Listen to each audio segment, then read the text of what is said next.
What's up, YouTube? Welcome back to the channel. So today I'm going to be releasing the video of me rebuilding the engine, give you guys an idea of what's inside my engine. Now, again, it ain't nothing special, but you know what? It's worth watching. So I apologize for it being a little lengthy or whatever. So had this video done a couple weeks ago, but I figured I'd try to prove the combo first before I went ahead and showed the rebuild of the new short block. But before we get started, make sure you hit that like, sub, and that bell for notification. I super appreciate everybody's support. I'll keep making the content. It keeps going up. So let's get into it.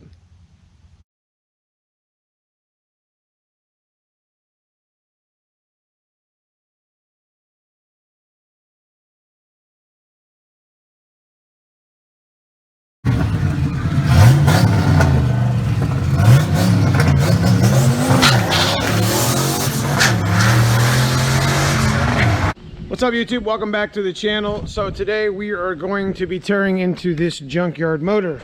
This motor didn't have a whole lot of miles on it, but it is junk, and there's a lot of junk on it that needs to be restored. We are not going to be using a majority of this motor because we are going to be putting that short block in this car. All right, so first impressions, got the intake off. That was pretty quick, only took me about 10 minutes, but man, look at that. That does not look bad at all. Like, what you guys might see is a bunch of shit. What I don't see is a lot of sludge and wear and tear and shit. You can tell this motor was taken care of. You can just see the brown. I know it's old or whatever, but like most old motors that are not been well maintained, just full of shit. You know what I mean? And I know this motor ran good. Shit, it used to be in my test car, but it's still a junkyard motor and can be considered that. So I'll be super excited to see how the bearings look on the bottom. You know, once again, real quick, look, nice and brown, clean. No sludge. You know, I'm pretty impressed with this block so far. This is the crank. I didn't catch my nail on anything, so I was really happy because this block, I mean, look at these bearings. You can see, I mean, this is all Ford bearings. Sometimes your engine doesn't need rebuilt, bro. Barely any copper there. And this is the original Ford bearing. That's dope. So anyways, Fox cam. You guys see it? See the Z? If you don't know what Z means, look at my other videos. That's a Z cam. This came out of an 89, so that's speed or mass air cam. We're gonna clean this crank up, and this is what's going back in it. Stock cam, stock crank. You see the Ford 2MAE? Where we at here? Should be on the other side here. There you go, Ford stamp, E7AE. That's what's going back in this block. We're gonna make some power. E7 TE block came out of an 89 Mustang, had just junkyard stuff. It came, you know, I knew it was a good block. It ran and I heard it run. Actually, all the bearings that came out you just seen. So we're gonna flip it over because I don't want to put it on the jig and have it cut. And you can see it doesn't really have a lot of lip at all, not at all. It was a great block to use for a donor. So, you know, when I hone, I like to hone with mineral spirits and tranny fluid. And you'll see me hone it and I'll get it ready.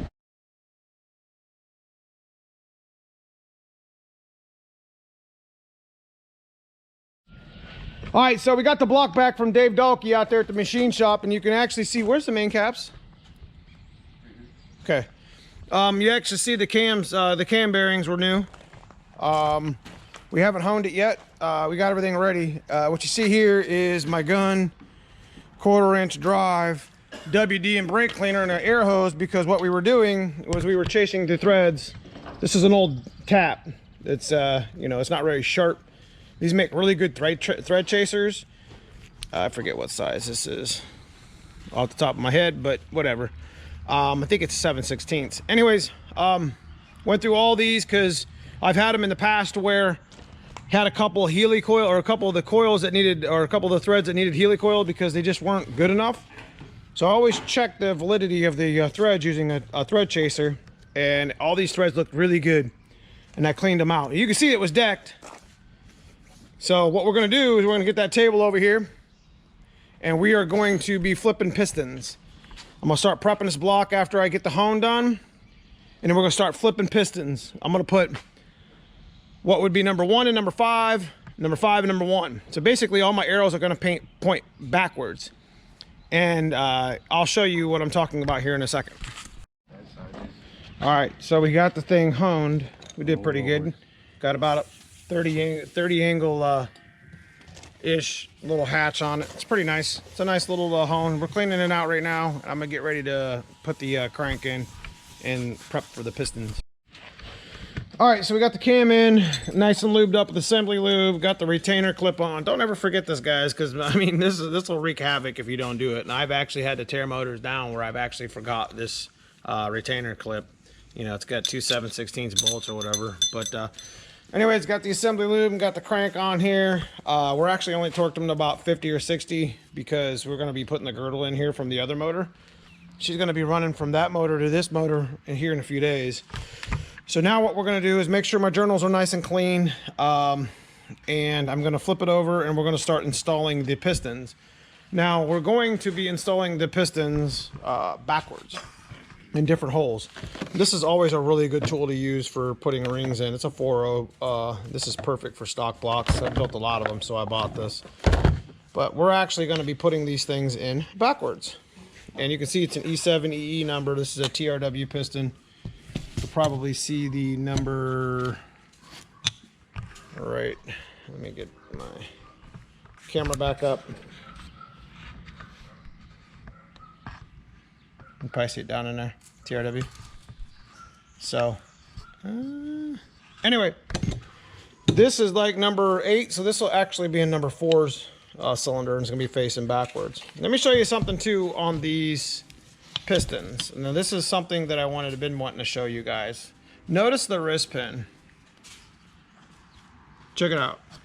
This side's shorter than this side. Pay attention to the flap here. See the flap on the piston skirt? This is about 60 thousandths offset to the left. See it? And what that means is this is number 8. This was a number 8 cylinder. And from what I had been doing research with is the fact that it's offset because of cold weather starting to avoid piston slap. That's the answer I got. Now, by making this side, by flipping the piston, you take this 60 thou area out and it actually makes the piston come up the hole more. It's almost like a cheater stroker type of stuff. I don't know how you want to call it, but I'll show you. I decked the blocks, so I'll show you when I get the pistons in. They actually sit right at 0 deck for the most part, but let's get back in. All right, welcome back. So we got half the motor in. You can see I got the pistons in backwards here. See them? Because the dot's normally supposed to be up front. Let me show y'all.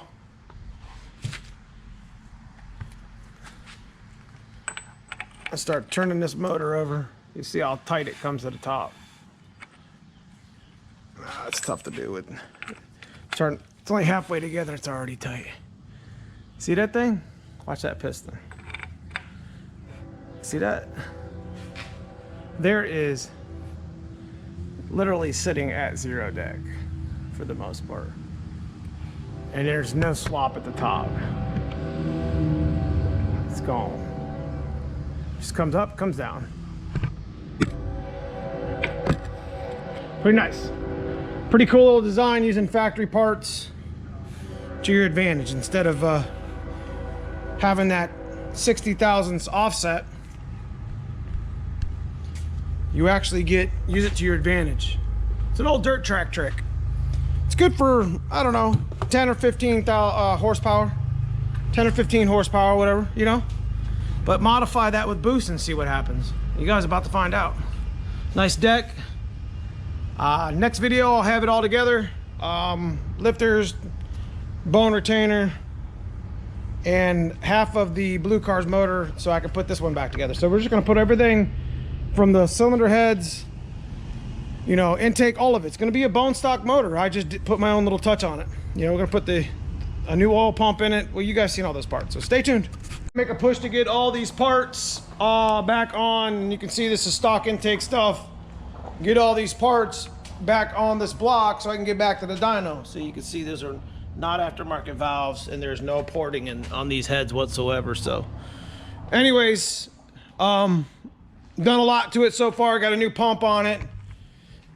Basically this is stock block, guys. What we did is we took the pistons, we flipped them backwards.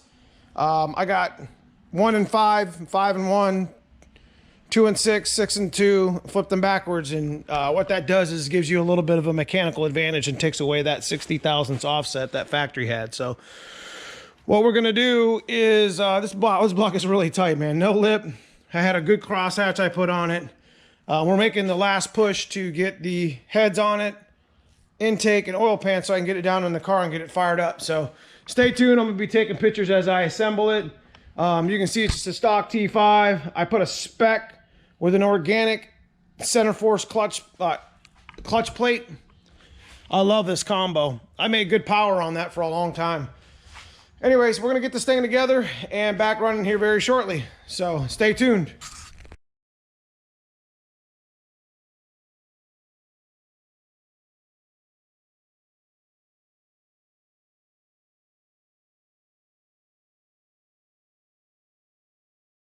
All right, so got most of it together here. About to put the last of the pieces on the headers. They've all been cleaned. Now on these On3 headers, what I normally do, and I think I've mentioned this in some of my other videos, is I've always have these planed because these are all kind of bound to each other with these braces. So I always have them cut at the lathe so they're nice and straight, and I know they won't leak on me and stuff. And I always use copper gaskets, and of course a lot of copper RTV. But anyways, got the oil pan on. I got everything ready, guys. I mean, we're about ready to drop it in. Pretty quick turnaround. Everything came off and went back together pretty fast. We're gonna put the upper on when we get it in the actual car, and you know we have a pretty good time frame going on right now. So stay tuned. Getting ready to put the motor back in the bay, and it wasn't that bad of a turnaround. I set aside some time to get it done. And you know, the whole motor's ready to go. We put the headers on, which is nice. You know, left this loose because of the negative. Got to put the negative cable on, but it's nice to have to put the headers on. They're not so much of an asshole when it's outside of the car. So got the turbo all hooked up. Got everything hooked up. We're ready to drop it down in the car and work our way back. Shouldn't take too long. We got the motor in. We're just putting little things together now. Gonna have put the harness on. You know, routing, make sure everything's pretty much the way it was.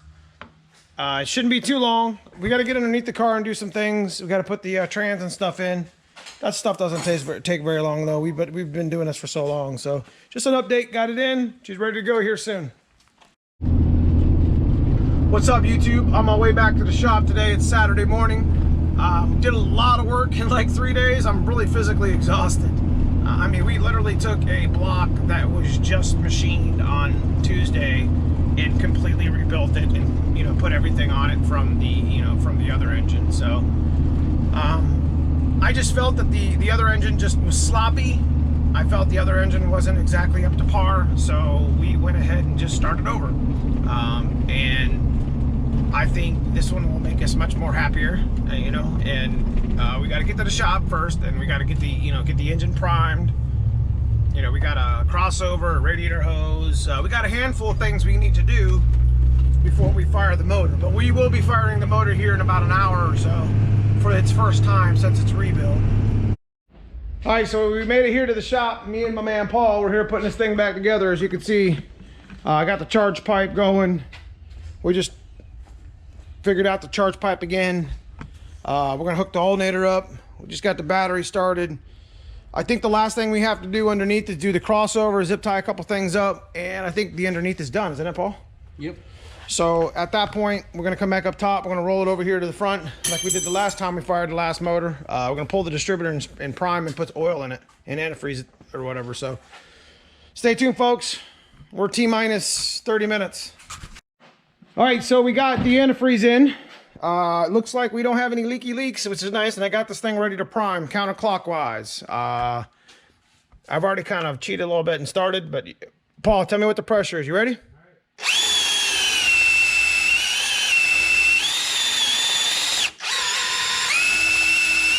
What? 40.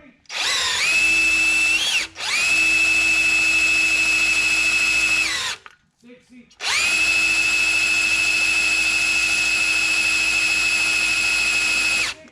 60? Yeah. Good. That's about as fast as that thing can go. So my drill kept skipping because it was sliding on it, but it's fine.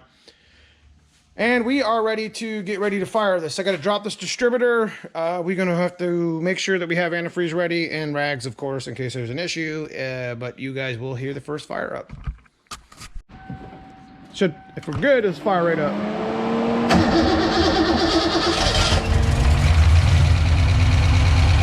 Look at that. Now you're going to hear some ticks and you're going to see some smoke for a minute.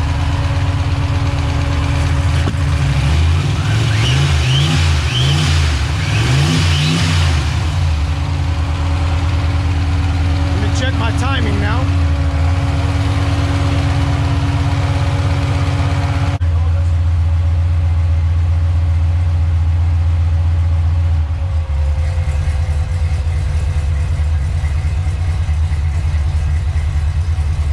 I knew it was that blue mark.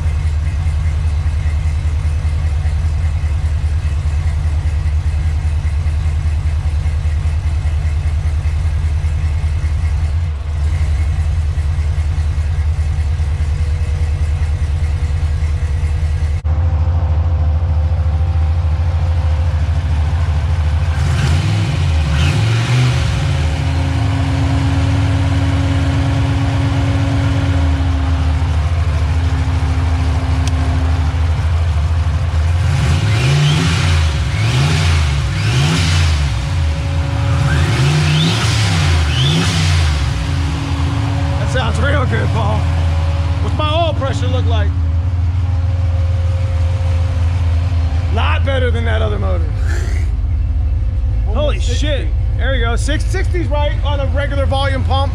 Yeah. Should go down to 40-ish new or hot.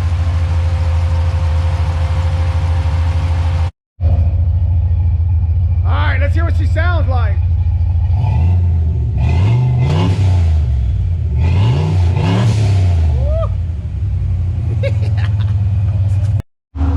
Alright, so we went for a ride just a few minutes ago. It got a little hot, came back, didn't want to even squill any tires. I'm like, what the hell's going on? Way out of time. So check the timing again, balancer, check the balancer again, everything's good. Sometimes you just gotta take a step back and make sure all your essentials are perfect first. So we're trying to get all the air bubbles out of the system now. I'm gonna go take it for another ride and you're gonna go with me. Test drive number 2. First test drive got a little bit hot. Came home, figured out that the timing was a little off, quite a bit off actually, and that would do it. So it's not that hot of a day here in Ashtabula, Ohio, so you know, it's not that big of a deal. So we're gonna go for another ride. If it starts to get hot again, I'll just shut it off or whatever, but hopefully the camera lasts that long. We're gonna go down and we're gonna take the motor out and we're gonna engine brake it. Try to break it in. It's pretty much already broke in, but we're gonna go do it the right way this time. First ride with it. Ooh, there it is.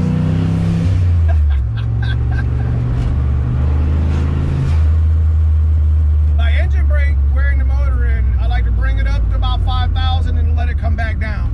So it cuts both sides of the rings. Do you know what I'm saying?